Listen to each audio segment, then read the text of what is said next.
Did you know that painting a pumpkin is very simple? I thought I will need to do a sketch or at least find an image, print it and trace it, which you can still do, but I tried loose watercoloring just to test it and it was so easy and quick. And I created a card with a pumpkin, a very simple card for the autumn. So let's get started. All you need are watercolor supplies, and if you are making a card, you will also need a card base and a glue. I painted the pumpkin in layers, so I mixed a lighter orange, this is going to be for my first layer, and then later I'm going to be using darker shades of orange and other colors. And of course green for the leaves. As I said, painting a pumpkin is very simple. In the middle you start with an oval, and then on each side you paint half or quarter ovals. This depends on how wide you want your pumpkin to be. I painted 2 sections on each side of the middle part, leaving a little gap between each section. How many of the sections on each side you add depends on how wide they are and overall how wide the pumpkin is. Most of the time I've seen people painting the middle and 2 sections on each side, just like I did. By the way, every time I finished the first layer of the pumpkin, I thought this looks horrible. But this is just the first layer to create the basic shape of the pumpkin, and once I started to add more saturated color, it started taking a shape in the way I wanted. And also, if you make a mistake on the first layer, most likely you will be able to correct it. For the second layer, you can decide to do wet on wet or wet on dry technique, that is completely up to you. I decided to do the wet on wet technique.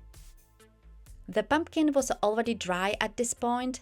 To make it wet again, you can use clean water, but I used the same orange that I mixed earlier, and this way I re-wetted the piece and added more color. I mean, re-wetted each section one by one, not the whole piece.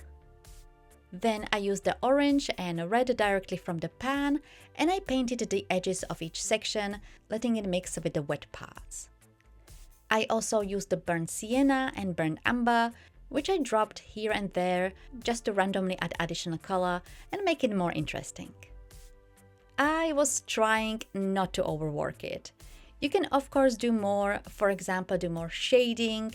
You could also cover the white lines and make them darker to create more depth.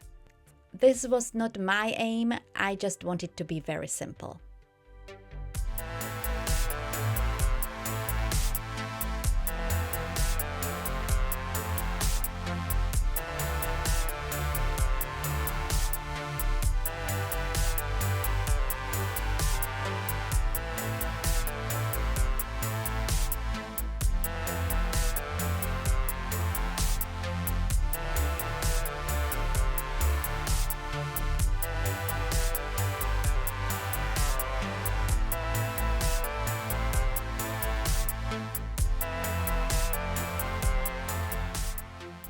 Next, I painted the stem at the top of the pumpkin. I used the mix of hooker's green and sap green and burnt sienna. And I also added more of the burnt sienna after I painted the basic shape.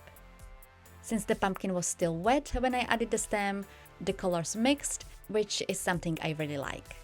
But if you don't like this, wait till it's dry and then paint afterwards. After I painted the stem, I painted the leaves. I've seen 2 types of shapes of the leaves, one very similar to shape of a maple leaf, and the one I painted, which is sort of in a shape of an upside down heart and is much simpler to paint. I painted 2 leaves, you can add more if you want, and then I painted these curly things, curly lines that are part of the pumpkin.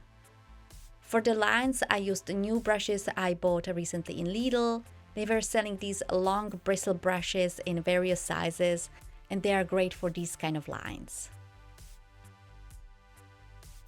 I let the panel dry and then I die cut it using a stitch rectangular die.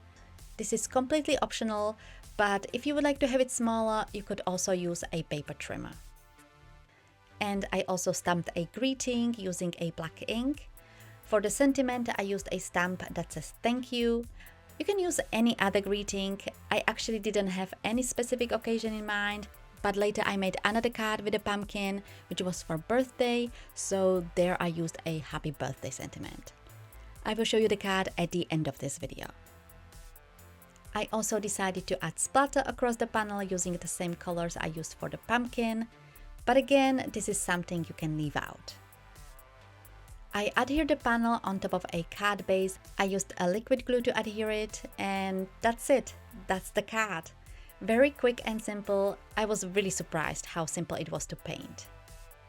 And as I mentioned earlier, I made another card with a pumpkin, and here it is.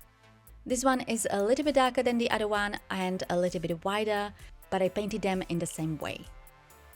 If you would like to see the photos of the card, hop over to my blog, the link is in the description.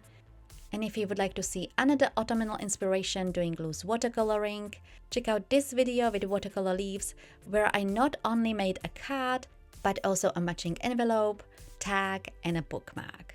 Thank you all so much for watching. Don't forget to like and subscribe, and I will see you in my next video.